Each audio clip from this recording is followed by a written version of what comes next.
What's going on, everyone? Milwaukee Bucks, look, I've talked about this already.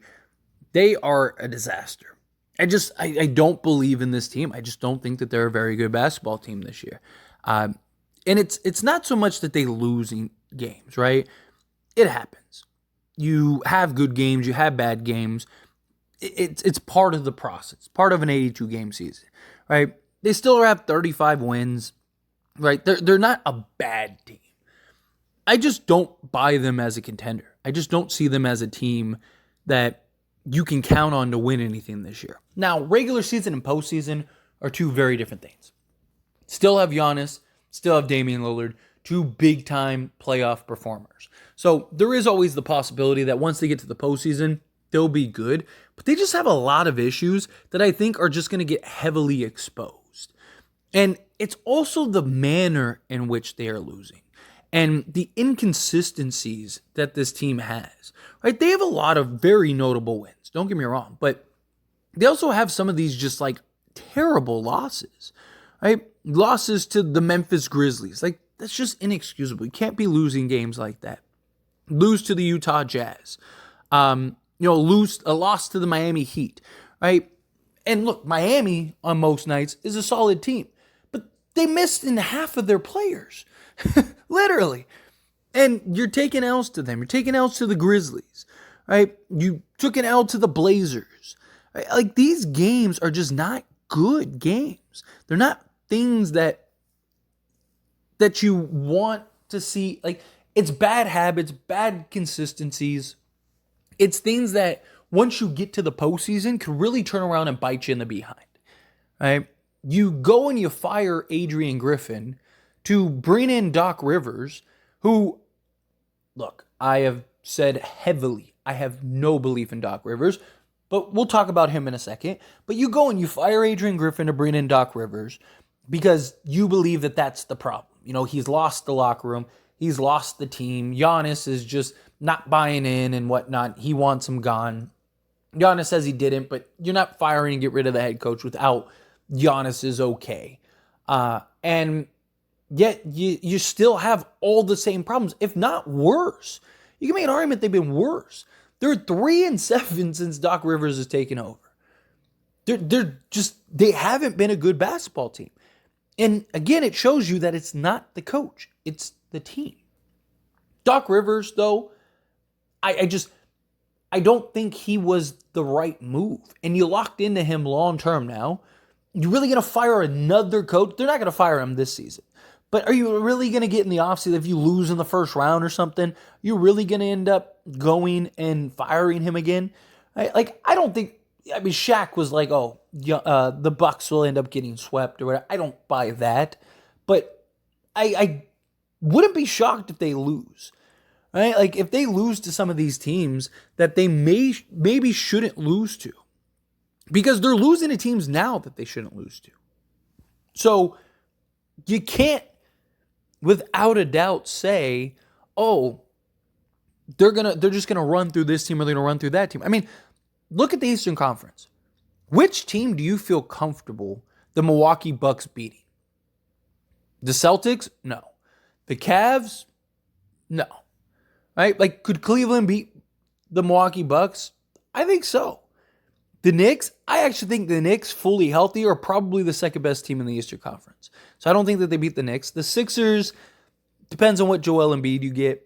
If you get playoff Joel Embiid, then I'd be probably comfortable saying the Bucks beat the Sixers. The Pacers, I wouldn't be shocked. Like, right now, they would have a first-round matchup against the Pacers. I wouldn't be surprised at all if the Pacers beat the Milwaukee Bucks. Like, seriously. It's just, the Bucks just have so many issues on the defense side of things, scoring the basketball. Damian Lillard is not the same Dame. And Doc Rivers is not the coach. He's just not.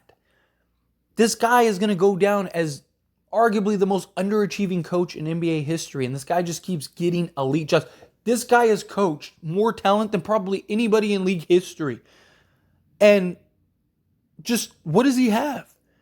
He has one championship with a team that I probably could have coached And because it didn't necessarily need a coach. That team was so good, so talented, had so many veterans. If anything, they should have won more. And yet, Doc Rivers hasn't done anything.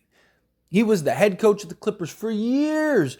For like 7 years or whatever it was. They were like arguably the best team in the league. And every year they just underachieved. And Doc Rivers come the postseason is a terrible playoff coach. He's good in the regular season. He actually is pretty good in the regular season. But playoff performance, head coach, like he's terrible at adjustments. He lets things last too long. He's kind of bullheaded in the decision-making department in that regard. This guy just constantly blowing leads, blowing everything. I mean, Milwaukee's blown multiple 10-point leads. They're just have a losing record since then, and it doesn't look like it's turning around. Like, I don't see them fixing some of this stuff. They're just not a great basketball team. Like, they didn't get the Damian Lillard that they thought that they were going to get.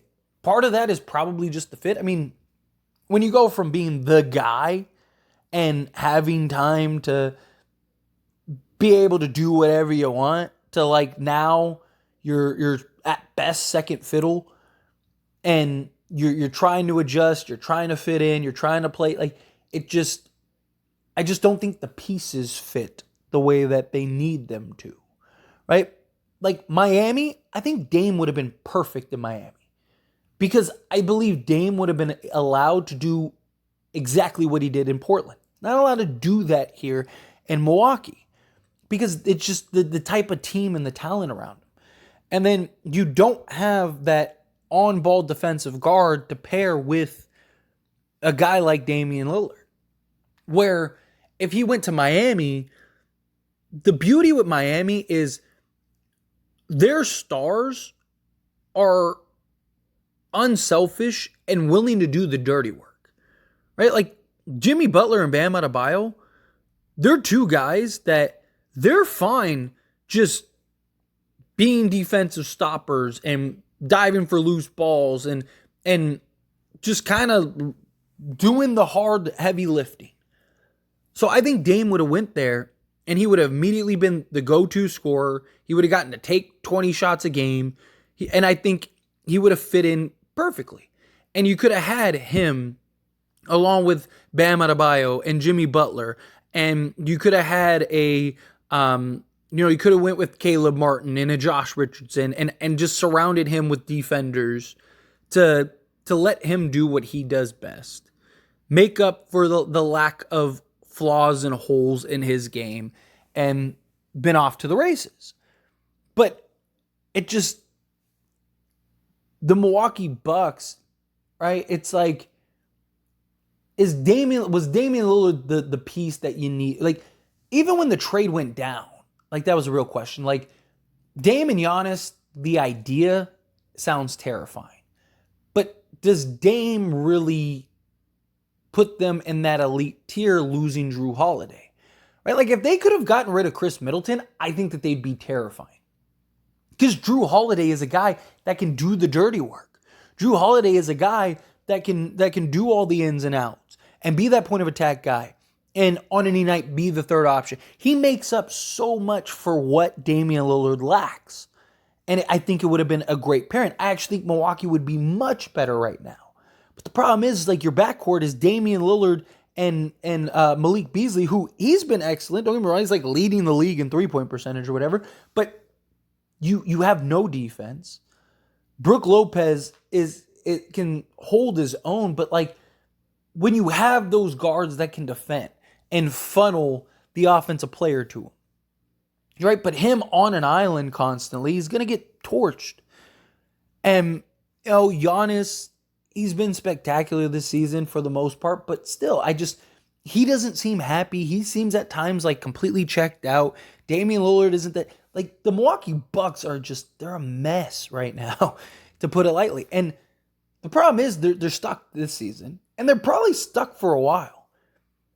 If this keeps up, and if the Milwaukee Bucks end up underperforming, I wouldn't be shocked at all if Giannis asks out. Seriously. Like, people think, and I said this when he re-signed with them, again, video is, the proof is in the videos. I have the videos on this channel. One of the things that I said is like, the Milwaukee Bucks aren't out of the woods yet with Giannis. Yes, he signed a new contract, he signed an extension, but it's one of those things. You go get your money, and then if you need to get out, you get out. Right? Now, Milwaukee could obviously say, no, we're not doing that, but I think it'd be in their best. Like, if Giannis wants, like, Milwaukee is one of those destinations where players aren't lining up. Like, you're ruining that next guy that you draft or that next star, whenever it is, right? Like, the last thing you want to do is treat Giannis badly or make him feel like he's being held hostage or whatever, and you're going to get a monster. I mean, could you imagine the return you'd get for Giannis?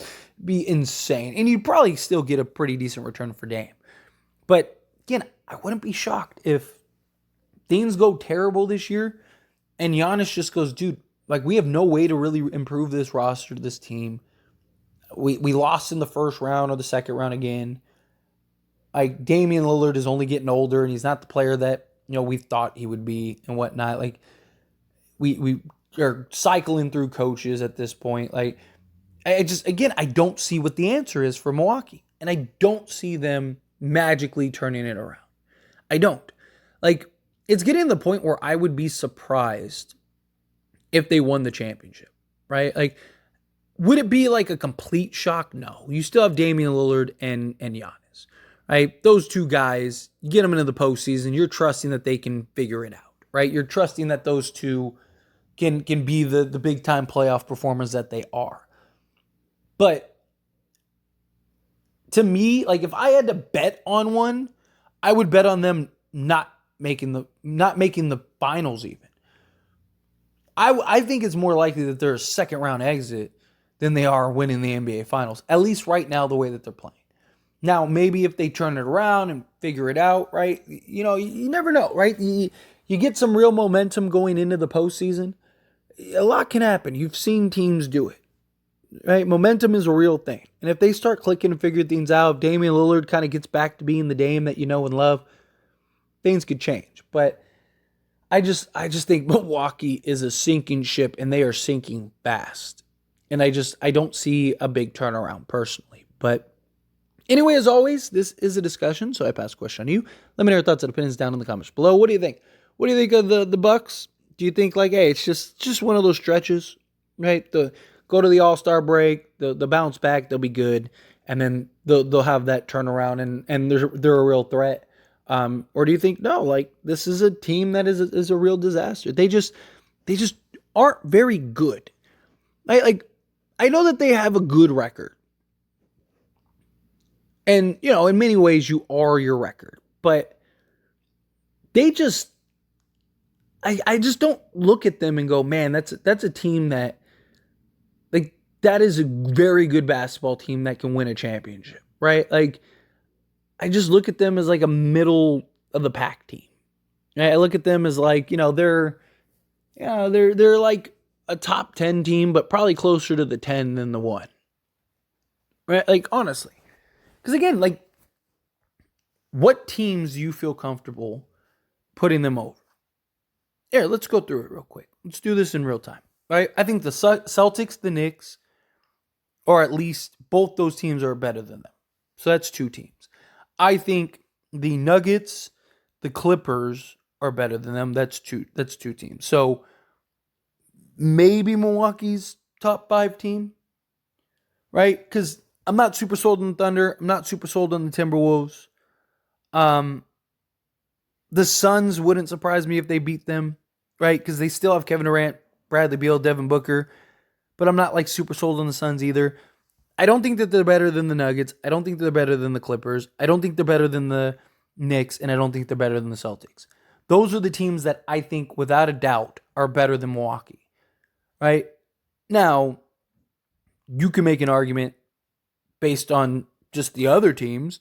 The Sixers with Embiid, the Cavs, right? The Minnesota Timberwolves, the Oklahoma City Thunder, right? Like, so right there, you're talking, I mean, even ranking wise, you have 1, 2, 3, 4,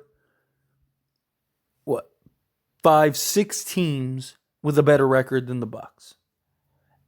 if the Knicks didn't have all the injuries that they have right now and the Sixers didn't have all the injuries that they have right now, those two teams might actually have better records than the Bucks because they're only 2 games back. So, I mean, again, you're talking about a team that's closer to 10 than they are 1.